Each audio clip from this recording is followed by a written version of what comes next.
सम्मानित मंच, दोस्तों, बुजुर्गों और साथियों, भाइयों और बहनों, आज बहुत ही अहम मौजू पे IMCR में हम सब लोग यहाँ बहस के लिए इकट्ठा हुए हैं। मुल्क के हालात आप सब बेहतर समझते हैं। अभी घुमरिया जी अपनी बात आपके सामने रख रहे थे।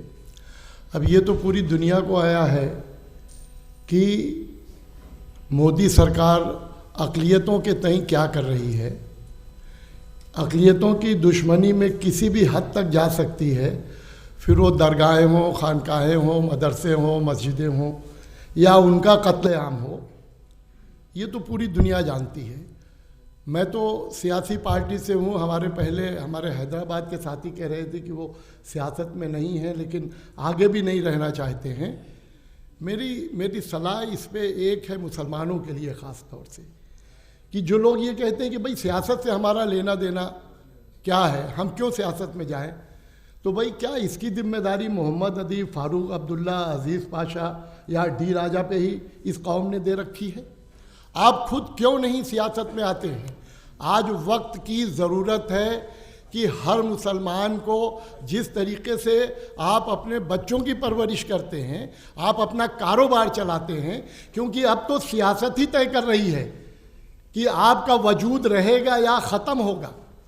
इसलिए सियासत में आना हम सबका फ़र्ज बनता है। दूसरी बात यह है कि अभी हमारे राजस्थान के एक साथी, IRS साथी कह रहे थे कि ये जुल्म हो रहा है, वो जुल्म हो रहा है।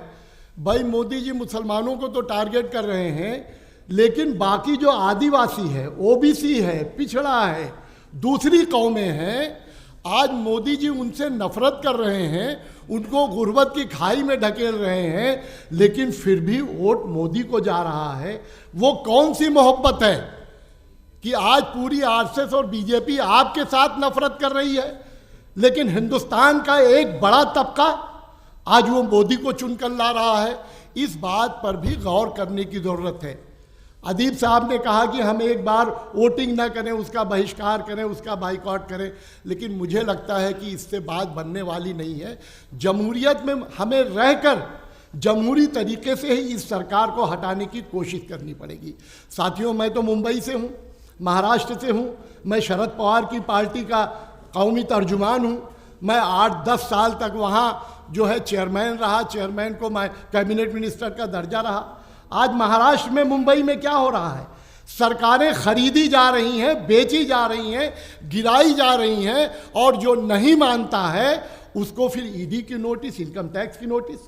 खुद शरद पवार के भतीजे अजित पवार, वो पार्टी से बगावत करके उनके ऊपर 70,000 करोड़ का घोटाला था।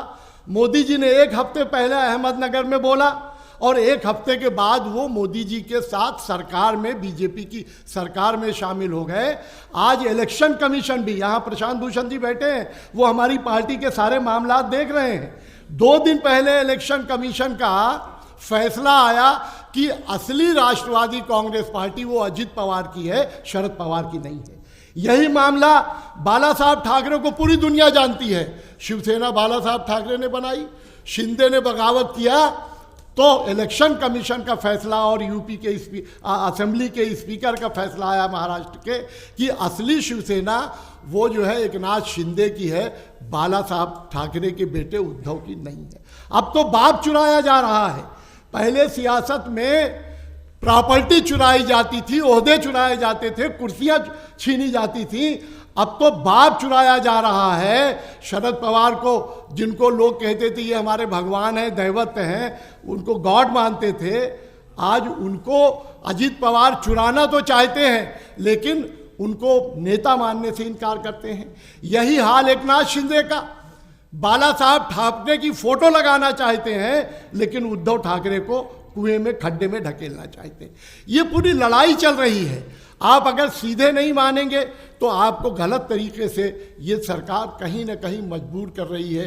रहा जो पॉलिटिकल अलायंस है, आज पॉलिटिकल अलायंस बनने की ज़रूरत है, बन रहा है, लेकिन कुछ लोग जो है अपनी कुर्सी बचाने के लिए, बिहार में नीतीश जी को कन्वीनर बनाने की बात हो रही थी, फ़ारूक अब्दुल्ला साहब उसके बड़े, इंडिया के जो गठबंधन है उसके बड़े नेता हैं, पवार साहब से हम लोग रोज़ मिलते हैं, 2-3 दिनों से हमारी मीटिंगें चल रही हैं। आज हालत ये है कि सबको डिसेबल किया जा रहा है, स्टेबिलिटी को ख़त्म किया जा रहा है, बड़े नेताओं को जेल में डाला जा रहा है। और इसके लिए अदीब साहब आप फिक्र ना करें, आप इस उम्र में भी बहुत कुछ कर रहे हैं। आज ये जिम्मेदारी सिर्फ अक़लियतों की नहीं है, इस हिंदुस्तान में रहने वाले 80% हमारे जो गैर अक़लियत हैं, जो हिंदू भाई हैं, आज उनके लिए सोचने का मकान है। हम तो बर्बाद किए जा रहे हैं, लेकिन एक वक्त वो आएगा कि आप भी बर्बाद कर दिए जाएंगे। इसके पहले कि मुल्क बर्बाद हो जाए, आप ही सोचें, आप राम मंदिर जाएं, भगवान की पूजा करें, आप धर्म के साथ रहें, लेकिन इस मुल्क को मोदी के चंगुल से बचाएं। इतना ही कहना चाहूँगा। खुदा हाफ़िज़।